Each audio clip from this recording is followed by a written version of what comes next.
Frères et sœurs, nous continuons toujours cette méditation sur le Cantique des Cantiques.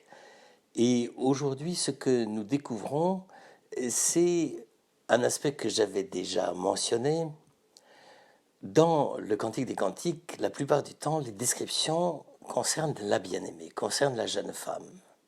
Et là, au début de ce chapitre 6, en fait, ça concerne plutôt le jeune homme, le bien-aimé, le jeune prince, n'est-ce pas, le jeune roi. Et donc, à ce moment-là, on essaye d'aborder les choses sous un autre jour. Comme je vous l'avais dit, c'est dans l'Antiquité, c'est surtout les hommes que l'on décrit. Enfin, quand on en parle, on veut évoquer leur force, leur vertu guerrière, militaire, et tout ce que de gouvernement, de sagesse, etc.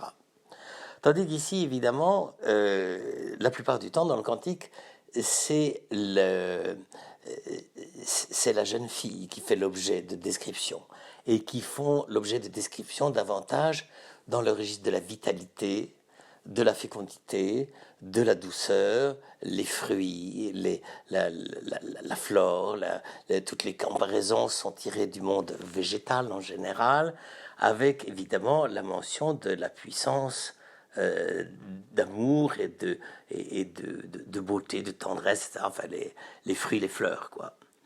Et précisément pour présenter le bien-aimé, c'est la première fois qu'on a une description du bien-aimé, tous les éléments qui servent à le présenter sont plutôt de l'ordre des choses, de l'ordre des objets, et même plus que les objets, c'est les objets combinés ensemble et construits. Le bien-aimé n'est pas tellement décrit en termes végétaux. S'il y a un moment où on dit le palmier, mais le palmier, évidemment, ce qu'on apprécie chez le palmier, c'est cette grande courbure qui va dans le ciel, n'est-ce pas, et qui se dresse fièrement. Et tandis que les autres éléments qui sont utilisés, c'est plutôt les colonnades en albâtre, n'est-ce pas? Donc le côté très bien taillé, très bien préparé, etc. Et c'est tous les éléments aussi de la décoration, de la maison, de la construction, de l'édification, n'est-ce pas? Et donc, évidemment que ce passage-là de la description du bien-aimé fait appel à un tout autre registre. Et personnellement, je trouve ça assez intéressant parce que on a une sorte de réflexion très modeste et très simple, mais quand même qui permet de mieux comprendre ce qu'il en est. C'est-à-dire que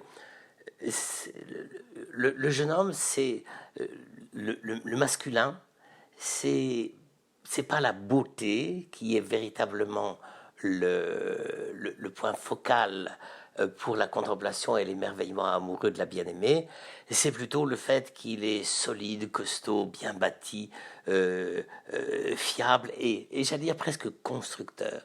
C'est-à-dire que pour eux, pour les anciens et notamment pour l'auteur du ce cantique, le bien-aimé se définit comme celui qui est capable finalement de construire le couple. Alors, évidemment, c'est assez... c'est très orienté, hein, n'est-ce pas? C'est quand même l'homme qui fait que le couple est le couple. Mais c'est quand même intéressant de voir que le poète, n'est-ce pas, ne voit pas l'homme comme lui-même, en lui-même, celui qui s'affirme, celui qui... Non, c'est celui qui construit le couple. L'homme et la maison, c'est un petit peu le même, c'est un petit peu le même problème. C'est-à-dire, comment peut-on vivre à deux? C'est parce que l'homme a une sorte d'initiative dans la construction, dans la mise en place du vivre ensemble. Alors, évidemment, on peut beaucoup gloser là-dessus et dire oui, c'est ça, c'est la figure de l'homme qui est le chef, qui mène tout et qui est le tout-puissant dans le couple. Je crois que c'est plus difficile à approcher que cela. C'est pas simplement le pouvoir que l'homme aurait sur la bien-aimée du Cantique, n'est-ce pas? C'est vraiment le souci que l'homme a de construire avec sa bien-aimée une réalité d'un ordre nouveau qui s'appelle précisément le couple. Alors, c'est pour ça qu'on peut regarder ce texte avec une sorte de distance en se disant, ben voilà, ça y est, il y a tous les poncifs classiques de la vie de couple, l'homme qui est le maître et la femme qui est simplement là comme l'élément décoratif du couple. Et non, c'est pas tout à fait ça. C'est véritablement que ils sont faits l'un pour l'autre, mais il y en a un qui est vraiment le serviteur de l'autre, c'est l'homme.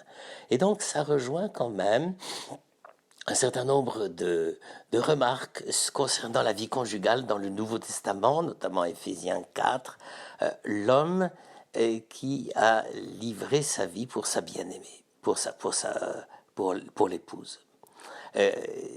C'est un acte ministériel.